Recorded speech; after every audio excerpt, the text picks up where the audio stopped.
Merci beaucoup, Madame la Présidente. Je suis très heureux d'être ici aujourd'hui pour commenter ce projet de loi sur l'éducation.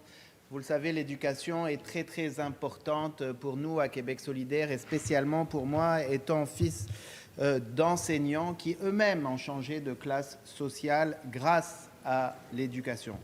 Il n'est pas rare au Québec de rencontrer des baby-boomers ou des enfants des baby-boomers qui sont fiers de dire qu'ils sont les premiers d'une génération qui est arrivée à l'université. Car l'école publique doit être absolument un ascenseur social et je dirais même le principal ascenseur social pour changer de classe sociale et se sortir de difficultés financières dans notre société.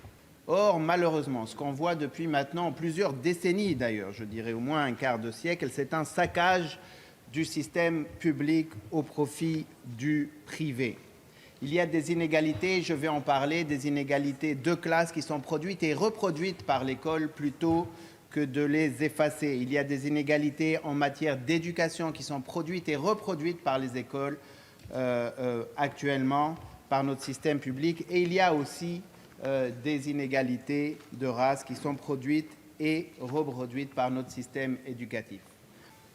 Est-ce qu'on a entendu, Madame la Présidente, le ministre s'attaquer à ces inégalités, se demander comment est-ce que notre système d'éducation aujourd'hui, plutôt que d'être un ascenseur social, se retrouve à être en train de produire et reproduire des inégalités?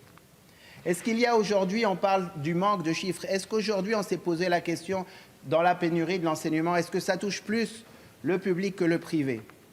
Est-ce que ça intéresse même le ministre? Est-ce qu'aujourd'hui, quand on parle du délabrement des écoles, est-ce qu'on s'est posé la question quelles sont les écoles qui demandent le plus d'amour aujourd'hui, où le toit tombe, où le toit coule? Bien sûr, c'est au niveau du régulier qu'il y a tous ces problèmes. Il y a un manque de chiffres aussi sur l'inégalité raciale et nous savons qu'il y a 83% des enfants issus de l'immigration qui se retrouvent dans le régulier, une proportion plus grande évidemment que le reste de la population. Et ici, il faut être clair, on ne jette pas la pierre aux parents qui mettent leurs enfants dans le privé, c'est sauf qui peut. Quelle est la valeur qui les pousserait à garder leurs enfants dans le régulier s'ils peuvent le mettre ailleurs? Aucune, étant donné que c'est l'éducation de leurs enfants qui leur importe.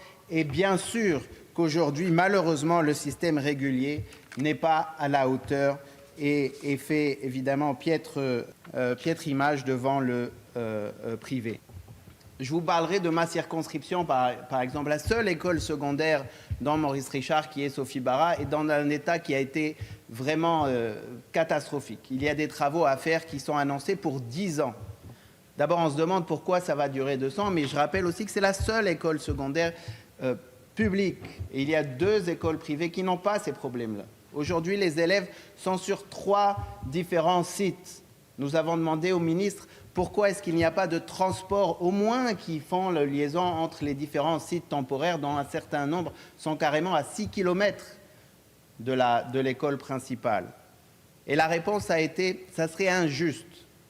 Injuste pour les autres élèves qui sont d'autres situations difficiles dans le public et qui auraient aussi besoin de transport. Vraiment, c'est notre notion de la justice? C'est qu'il y en a d'autres qui souffrent? Offrons le service pour tout le monde, parce que je rappelle que dans le privé, dans ma circonscription, il y a du transport pour que les élèves se rendent à leur lycée dans le privé. Cette situation, malheureusement, est absolument dramatique et nous vivons dans une société où on se retrouve à produire et reproduire des inégalités. Il n'y a rien dans le projet de loi qui est actuellement mis en jeu qui vient s'adresser à ces problèmes-là. Imaginez que nous sommes dans une société où cet ascenseur social est en panne. Quel genre d'avenir on offre aux enfants de parents défavorisés? Quel genre d'avenir on offre? Même pour s'inscrire dans les systèmes enrichis, il faut avoir des compétences pour comprendre quand et comment passer les examens, quand et comment envoyer les dossiers. Il y a bien des élèves d'enfants défavorisés ou d'enfants issus de l'immigration qui se retrouvent incapables de pouvoir s'en sortir dans les dédales administratifs.